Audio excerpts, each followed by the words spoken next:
እስቲ አንድ ጥያቄ ልጠይቅ። ስንት ቁርአን ነው ያለው?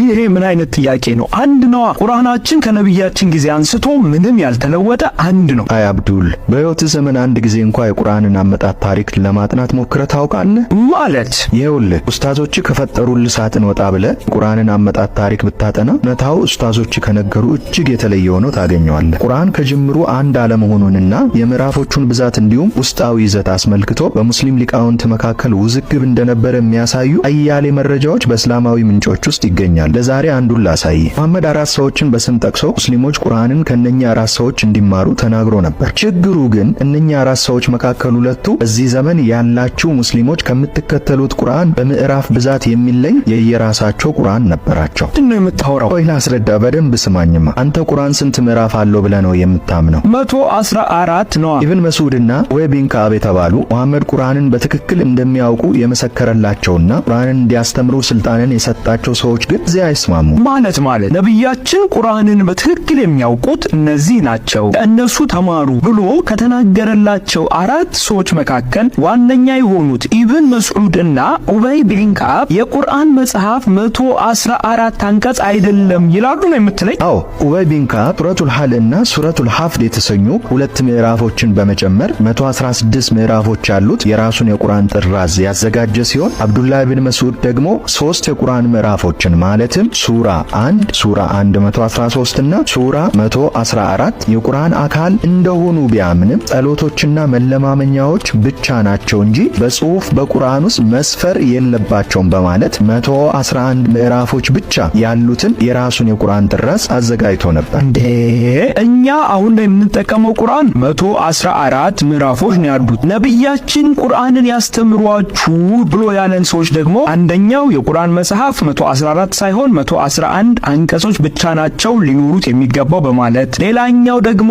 አይደለም ቁርአን 116 ምዕራፎች ነው ያሉት በማለት የየራሳቸውን አሁን ካለው ቁርአን በአንቀጽ ብዛት የሚለያዩ ቁርአኖችን አዘጋጅተው ነበር ነው የምትለኝ? አዎ አብዱል፣ በደንብ ገብቷል። ኢብን መስዑድ በራሱ ጥራዝ ውስጥ 111 ሱራዎችን ብቻ ከማካተቱም በላይ አሁን እናንተ የምትቀበሉትን በኡስማን ትዕዛዝ በዘይት ተዘጋጅቶ የነበረውን ቁርአን የተጭበረበረ ንባብ የሚከተል መሆኑን በማሳወቅ በግልጽ መቃወሙ አንዳንድ መዛግብት ይጠቁማሉ። ሌላ አንድ ነገር ልጨምርልህ። እነዚህ ቁርአኖች በምዕራፍ ብዛት ብቻ አልነበረም የሚለያዩት። ለምሳሌ ቅድም 116 ሱራዎች ያሉት ቁርአን እንዳዘጋጀ የነገርኩ ኡበይ እርሱ ባዘጋጀው ቁርአን ውስጥ ከኢብን መስዑድም ሆነ ከዘይድ ቁርአኖች ጋር የማይስማሙ ንባቦችንም ያካተተ ነበር። ለአብነት ያህል ሱራ 33:6ን ብትመለከት የኡስማን ቅጂ እንደሆነ የሚታመነው እናንተ አሁን የምትጠቀሙት ቁርአን እንዲነበባል። ነቢዩም በምዕመናን ከነፍሶቻቸው ይበልጥ ተገቢ ነው፣ ሚስቶቹም እናቶቻቸው ናቸው። በኡበይ ቢን ከዓብ ቅጂ ውስጥ ግን ይህ አንቀጽ እንዲሁም እርሱ አባታቸው ነው የሚል ሐረግ ይጨምራል። ተመልከት እንግዲህ ከሙሐመድ በቀጥታ ስልጣንን የተቀበሉ ወገኖች ራሳቸው ግዙፍ የሆኑ ልዩነቶችን የሚያሳዩ ከሆነ ቁርአንን